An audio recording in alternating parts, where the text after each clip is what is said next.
Headed to Lenny at the Nürburgring. Well, this is LeMans. It's a different thing, you know. And what do you think of Stardust? Hour by hour, lap after lap, a man-to-man competition of champions never stops. In my opinion, this is, besides being the most valuable product, The essence is speed. The objective is winning. And the danger is dying. That I love most about this part of the research is just the chain of ownership is so complete. Where it has been is so complete.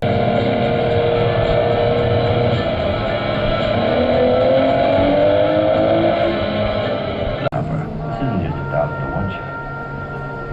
This is a professional blood sport. and I'm confident more than what will ever come. You can't go back in time and rewrite the book. This Driving faster than anyone else. Anything that happened before or after, just waiting. Off a very impressive second place finish at the 12 Hours of Sebring. But the wheels were already in motion for him to make a movie about the ultimate endurance race.